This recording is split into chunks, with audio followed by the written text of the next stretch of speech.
Salut les fans d'apiculture, j'espère que ça va, c'est Mathieu. Aujourd'hui, vidéo sur quoi faire en apiculture et surtout au rucher au mois de février. Juste avant ça, je t'invite à télécharger l'e-book offert sur 10 plantes mellifères utiles aux abeilles tout au long de la saison. C'est en dessous de la vidéo, dans la description. Tu cliques, tu rentres ton adresse mail et je t'envoie le fichier PDF avec plaisir.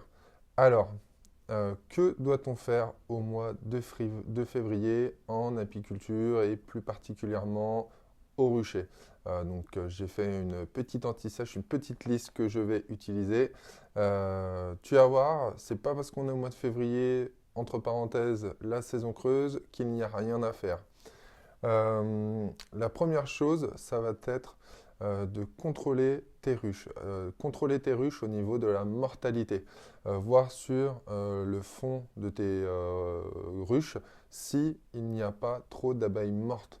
Voir même devant la ruche si tu as dégagé un petit peu l'entrée de ta ruche. Cela va te permettre de voir pendant les beaux jours si les abeilles nettoient un petit peu le fond de la ruche et qu'elles sortent les cadavres des abeilles mortes. Ça te permettra de voir un petit peu la mortalité de tes abeilles.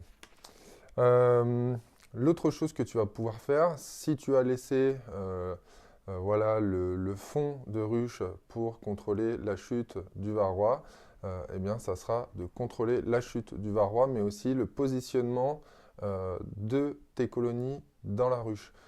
Tu vas pouvoir voir l'évolution des abeilles dans leur ruche, si elles sont plus côté droit, plus côté gauche, plus au milieu, si elles désoperculent correctement les cires pour consommer le miel dans les alvéoles. Voilà, plein d'informations que tu vas pouvoir lire en dessous de ta ruche. Tu vas pouvoir aussi mettre du candi sur tes ruches si tu remarques que le stock de nourriture n'est plus assez conséquent pour celle-ci, ou tu vas tout simplement pouvoir contrôler le candi présent dans le rucher. Et pour ça, je t'emmène au rucher tout de suite. Alors, nous voilà devant les ruches. Ce n'est pas parce que nous sommes en hiver qu'il ne faut pas se protéger. Donc, toujours avoir la vareuse sur soi pendant les manipulations pour au moins se protéger le visage. Et de l'autre côté est situé l'enfumoir. Alors, nous ne l'utiliserons pas parce que nous sommes en hiver et nous ne voulons pas défaire la grappe dans la ruche. Mais en cas de besoin, on ne sait jamais, au cas où vous faites une mauvaise manipulation, c'est votre sécurité, donc toujours avoir l'enfumoir à proximité en cas de besoin. On va ouvrir la ruche et déjà on va regarder si la ruche est encore en vie, si la colonie est encore à l'intérieur et bien vivante. Allez, venez. Alors, nous allons profiter d'avoir la possibilité d'ouvrir l'arrière en vitre pour voir si la colonie est toujours là. Comme vous pouvez le voir, la colonie est toujours bien vivante, répartie sur plusieurs rayons de cire. Donc parfait.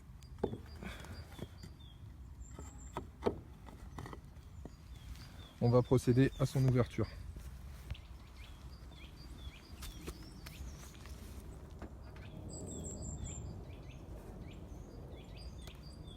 Donc lorsque vous mettez le candi au-dessus des ruches, toujours mettre un isolant au-dessus pour que la chaleur reste bien au-dessus de la grappe.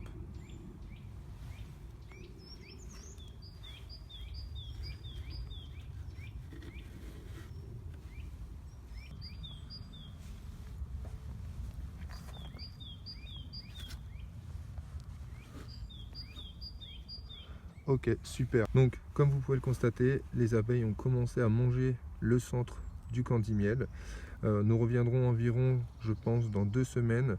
Pourquoi pas plus tard? Parce que si d'un seul coup les réserves de nourriture à l'intérieur de la ruche en dessous venaient à être complètement vides, ou un coup de froid soudain avec de nouvelles gelées, les abeilles pourraient surconsommer rapidement le reste du candi-miel. Donc il faudra revenir faire un tour quand même par précaution pour contrôler le stock de nourriture et éviter que la colonie meure de faim.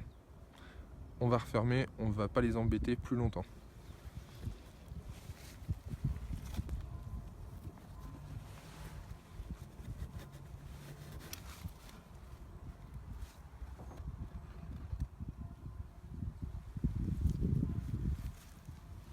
Pour contrôler aussi l'état de la ruche et savoir où les abeilles sont placées à l'intérieur, j'avais déjà fait une vidéo sur le fond de ruche, le laisser ou pas en hiver. Donc vous pouvez constater qu'elles sont sur 3 rayons de cire principalement à ce niveau-là.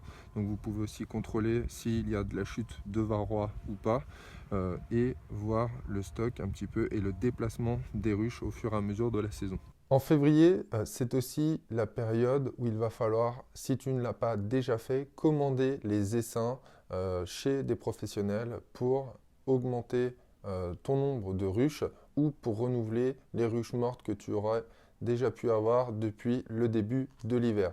Donc, commande-les assez tôt en saison pour ne pas te retrouver bloqué du fait qu'il y ait une surcommande d'essaims et que les professionnels ne peuvent pas fournir l'ensemble de leurs clients. Tu vas pouvoir aussi, au mois de février, préparer ton matériel pour la nouvelle saison. Alors préparer le matériel, qu'est-ce que ça veut dire? Ça veut dire que tu vas pouvoir nettoyer à la flamme tes ruches, tes barrettes ou tes cadres, tes corps de ruche, tes éléments.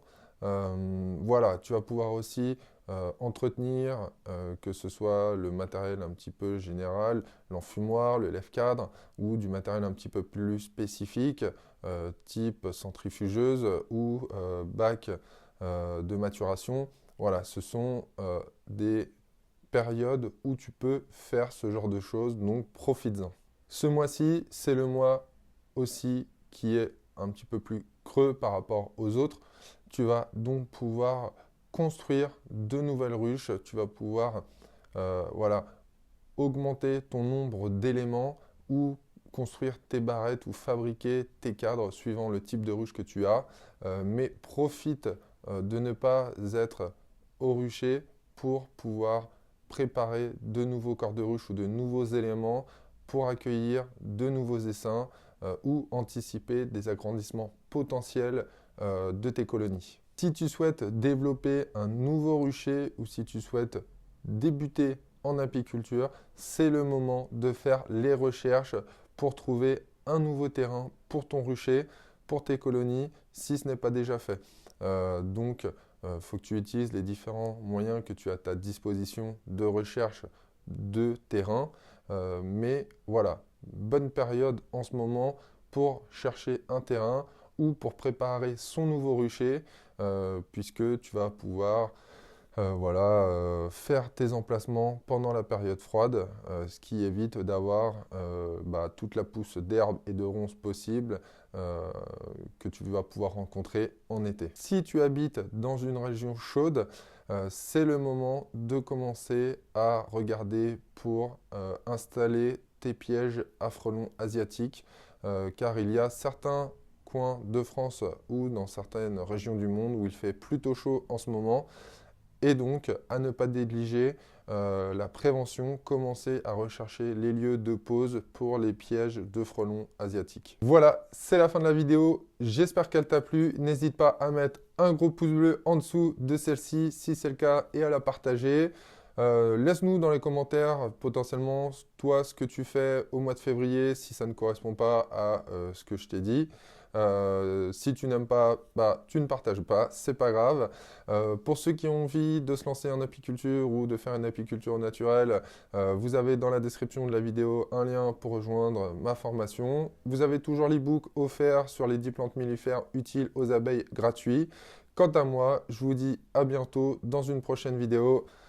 Ciao, ciao!